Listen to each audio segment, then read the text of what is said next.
तो hello guys, 25 question की series में हम लोग बीपीएससी एसडब्ल्यूएमओ के जो 25 इम्पोर्टेंट क्वेश्चंस पूछे जा सकते हैं उनको हम लोग देखेंगे इस छोटे से वीडियो में। और जल्दी जल्दी हम इनको देखते हुए एक बार इनका क्विक रिव्यू करते हुए हमको जाना है और सारे क्वेश्चंस को हमको कवर करना है। तो शुरू करते हैं पहले क्वेश्चन से कि first world environment day was celebrated in which year. तो पहली बार जो एनवायरनमेंट डे जो था जिसको कि हमने सेलिब्रेट किया था वो किया था 1974 से। तो 1974 के बाद से हम लोग एनवायरनमेंट डे जो है उसको मनाना चालू कर चुके हैं। तो फर्स्ट एनवायरनमेंट जो डे था हमारा वो 1974 में हमने पहली बार सेलिब्रेट किया था। अगला क्वेश्चन है हमारा कि according to solid waste management in Patna at present how many TPD waste generated every year. तो टीपीडी मतलब होता है टन्स पर डे और 1000 से 1200 जो है वो इतना टन पर डे हमारे पटना में सॉलिड वेस्ट जनरेट होता है। तो इसका सही आंसर हो जाएगा 1000 से 1200 टन्स पर डे। अगला क्वेश्चन है हमारा कि according to environmental impact assessment public hearing is not mandatory for project like. तो ऐसा कौन सा प्रोजेक्ट है हमसे पूछ रहा है कि जिसमें कि पब्लिक हियरिंग जो है वो एनवायरमेंटल इम्पैक्ट असेसमेंट के अकॉर्डिंग मैंडेटरी नहीं है, यानी कि उसकी ज़रूरत नहीं है हमको। तो पब्लिक हियरिंग की ज़रूरत हमको नहीं होती है बिल्डिंग कंस्ट्रक्शन प्रोजेक्ट में। तो हमको याद रखना है कि बिल्डिंग कंस्ट्रक्शन जो प्रोजेक्ट होता है तो उसमें हमको पब्लिक हियरिंग की ज़रूरत नहीं होती है। अगला क्वेश्चन है हमारा कि Bihar state pollution control board was constituted in the which year under the provision of water prevention and control of pollution act. तो बिहार जो स्टेट पॉल्यूशन कंट्रोल बोर्ड जो है उसकी स्थापना कब हुई थी हमसे पूछ रहा है, BSPCB की। तो वो हुई थी 1974 में, यानी कि Bihar state pollution control board की जो स्थापना हुई थी। और ये किस एक्ट के तहत हुई थी, तो water prevention and control pollution act जो था उसके तहत हुई थी 1974 में बिहार SPCB की स्थापना। अगला क्वेश्चन है हमारा कि Bhopal gas tragedy of 1984 took place because methyl isocyanide reacted with which type of element. तो क्वेश्चन ये पूछ रहा है कि 1984 में जो भोपाल गैस ट्रेजेडी हुई थी उसमें हमको सभी को पता है कि मिथाइल आइसोसाइनाइड गैस जो थी उसका रिसाव हुआ था। तो ये जो मिथाइल आइसोसाइनाइड जो गैस थी इसने किस एलिमेंट के साथ रिएक्ट किया था और उसके बाद ये पॉइजनस हो गई थी। तो उसका सही आंसर है वो है वाटर। तो मिथाइल आइसोसाइनाइड वाटर के साथ रिएक्ट करने के बाद पॉइजनस हो गई और उसके बाद उस पूरी भोपाल गैस ट्रेजेडी जो हुई थी वो हुई थी 1984 में। अगला क्वेश्चन है हमारा कि according to CPCB India generated e waste in 2019 to 2020 approx. तो मतलब जो पॉल्यूशन कंट्रोल बोर्ड है हमारे इंडिया का, सेंट्रल पॉल्यूशन कंट्रोल बोर्ड, उसके हिसाब से भारत में 2019 से 20 के बीच में कितना ई वेस्ट जनरेट हुआ। तो इसका सही आंसर है 10 लाख जो है 10 लाख TPD जो है उतना ई वेस्ट हमारे इंडिया में जनरेट हुआ 19 से 20 के दौरान। अगला ऑब्जेक्टिव क्वेश्चन है हमारा कि which of the following is combustible.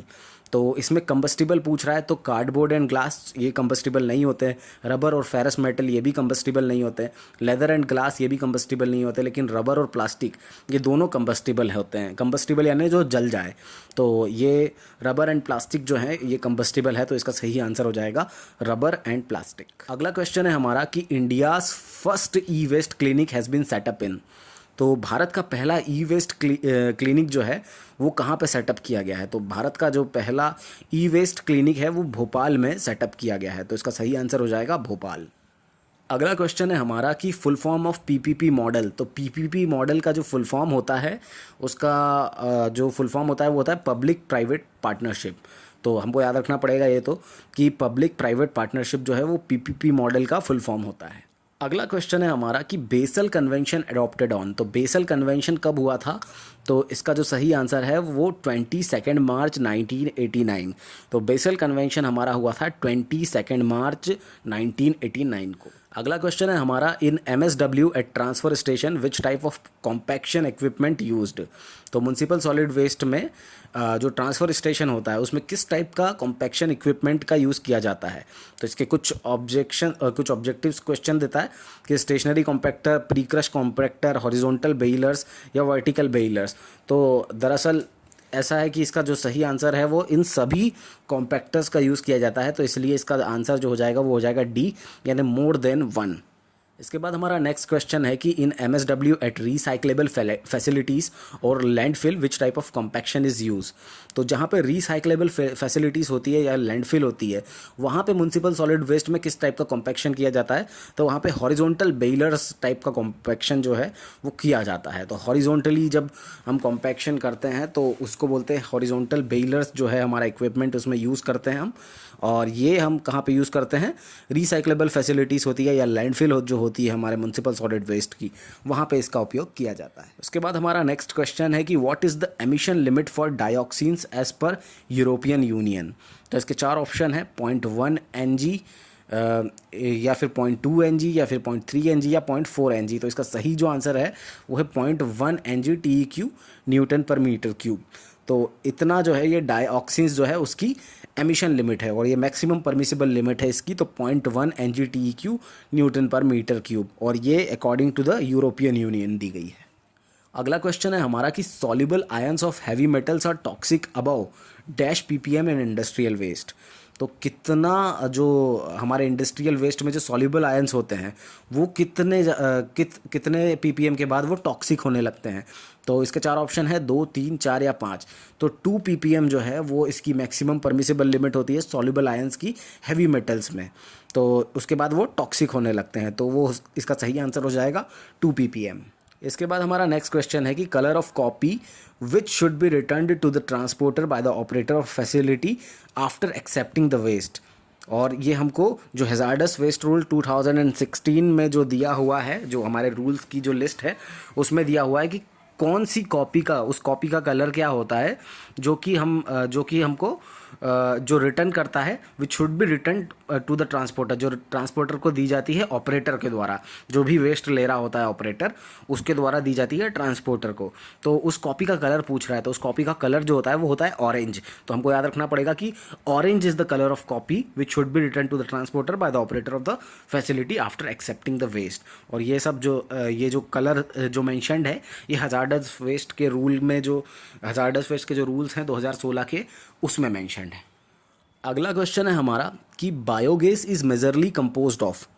इसके ऑप्शंस है carbon dioxide and hydrogen, methane and carbon dioxide, या हाइड्रोजन एंड नाइट्रोजन, या मीथेन एंड हाइड्रोजन। तो बायोगैस जो होती है उसमें मेनली 2 गैसेस होती है, एक होती है उसमें मीथेन और एक होती है उसमें कार्बन डाइऑक्साइड। तो CO2 और NH3, आई थिंक NH3 जो है, ये दोनों जो गैसेस हैं ये होती हैं इसमें हमारे बायोगैस में। तो ये दोनों गैसेस मिलके बायोगैस बनाती है, जो कि मेजर पोर्शन होता है मतलब इन दोनों गैसेस का। तो इसमें मेजरली होती है मीथेन और कार्बन डाइऑक्साइड। तो इसका सही आंसर हो जाएगा B।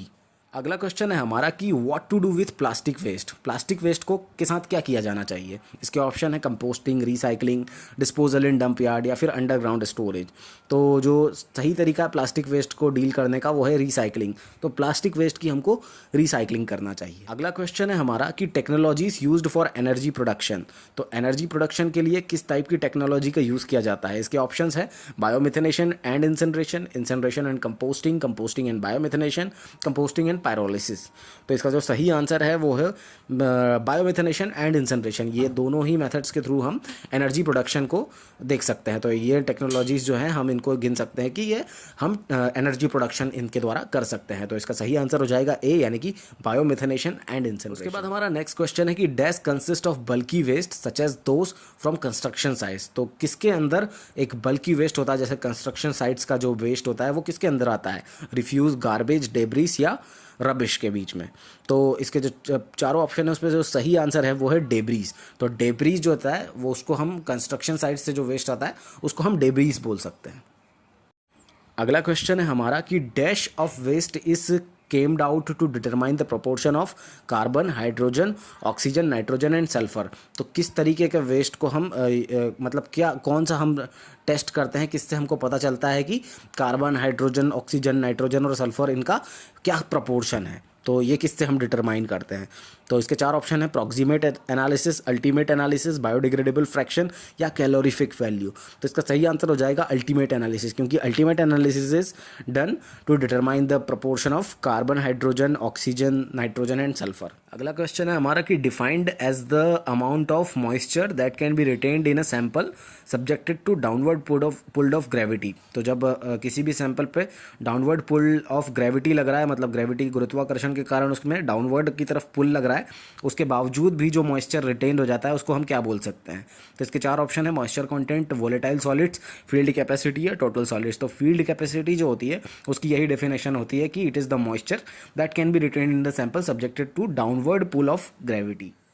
नेक्स्ट क्वेश्चन है हमारा कि estimate the quantity and composition of solid waste by recording the estimated volume and general composition of each load of waste delivered. तो जो भी हर लोड हमारा जो वेस्ट डिलीवर करते हैं हम, उसमें हमको एक एस्टिमेटेड वॉल्यूम पता चल जाता है जनरल कंपोजिशन का, और क्वांटिटी जो है उसकी और उसका जो कंपोजिशन है हमारे सॉलिड वेस्ट का वो हमको पता चल जाता है। तो ये किसके थ्रू पता चल जाता है? तो वेट वॉल्यूम एनालिसिस है इसका ऑप्शन, या फिर लोड काउंट एनालिसिस है, या मास बैलेंस एनालिसिस है, या नन ऑफ दीज है। तो इसका जो सही आंसर है वो है लोड काउंट एनालिसिस, क्योंकि इसमें हमको हर लोड का वेस्ट, हर लोड जितना भी लोड वेस्ट में डिलीवर्ड किया जा रहा है उसमें हमको इन सब की क्वांटिटी और कंपोजिशन का एक जो हमारी सॉलिड वेस्ट होता है उसका एक एस्टीमेट हमको इसमें पता चल जाता है। अगला क्वेश्चन है हमारा कि source of the solid waste which is not biodegradable. तो नॉन बायोडिग्रेडेबल इसका एग्जांपल कौन सा है, मतलब ऐसा कौन सा सोर्स है? तो इसके जो ऑप्शन है वो है residential, commercial, construction and demolition waste या फिर एग्रीकल्चरल वेस्ट। तो जो कंस्ट्रक्शन और डेमोलिशन वेस्ट है ये नॉन बायोडिग्रेडेबल वेस्ट होता है।